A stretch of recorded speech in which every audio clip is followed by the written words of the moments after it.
If you're trying to get a job that's a level lower than what you've been at before, please don't make the mistake of doing the used car salesman tactic. I'm sorry to all my used car salesmen out there, but I'm going to explain what I mean in a minute. And it's what's costing a lot of very successful people the chance to get a job that's a level lower than when they've been there before. And in this economy, a lot of people are trying to do that. So hear me out. It will take me more than 30 seconds to explain those. So if you don't have the time, bookmark it and come back, because you don't want to be the used car salesman. Again, sorry to my car salesmen. Okay. So I was on a call today with my clients, and somebody explained that they went into the job interview and they thought they crushed it. It was for a job lower level than what they'd been at. And they talked about how they could do all these different things and how they were going to be able to bring a lot to the table.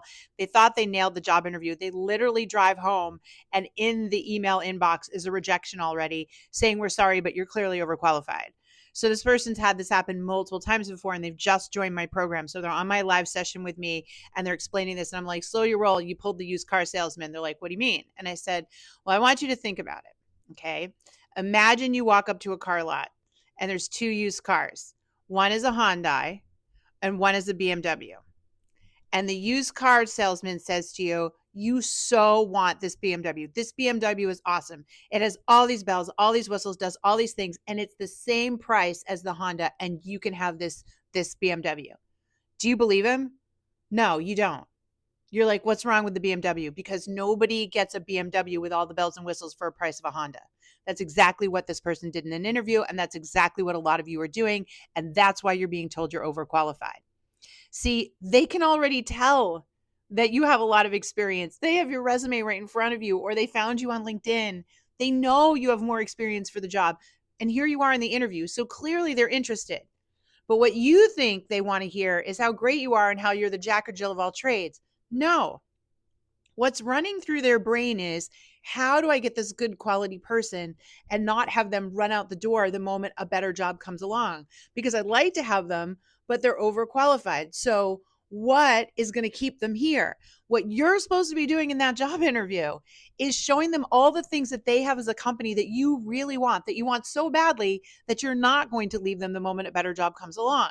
So for example, are they in have a technology that you want to learn to use in and improve your skill sets? Are they one of the top 5 businesses in the industry and you've never worked for a top 5 before? Do they work with a certain type of customer you've always wanted to work with? You have to think about, what is it about this company that's so crazy, awesome, cool, that they have all these things you want, that you're going, "Look, I'm bringing all this experience because you have all this other stuff, and together we balance out."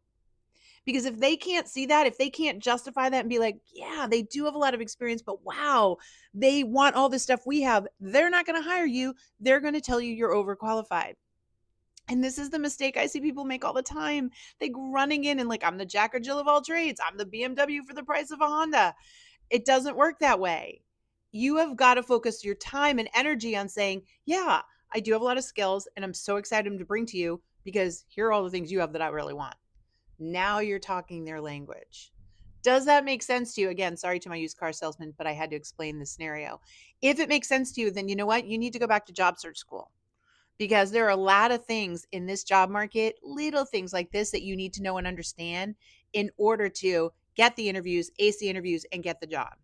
Now, where can you start doing that? Well, I would love to work with you one-on-one, but I can't do that with everyone. So I built a community, a free, no credit card required community, free resource center. It's linked here, or just go to workitdaily.com. Google search workitdaily.com. Go to free resource center at the top and come join my private community. I have thousands of dollars of resources in there for you, and I go live 3 times a week on my podcast. Let's start teaching you the things you need to know so that you can get that new, better paying job. Okay, my friend? And as an added bonus, if you made it this far, if you've ever wanted to direct message me, like if you want to message me a question, I now have a private platform to do that. I do not respond on social media because there's a lot of people impersonating me and a lot of scams out there. So I now have a new platform called Subs. This is the link. You'll find it here, but just go to this link and you can follow me there for free, or you can sign up for $5 a month and message me directly. Private messaging with me, $5 a month. Check it out. I'm so excited to have this new safe Subs platform. Would love to help you there as well. Okay. But for no dollars, free resource center, come hang with me. $5 a month, you can message me. Good luck, my friends. Go get them.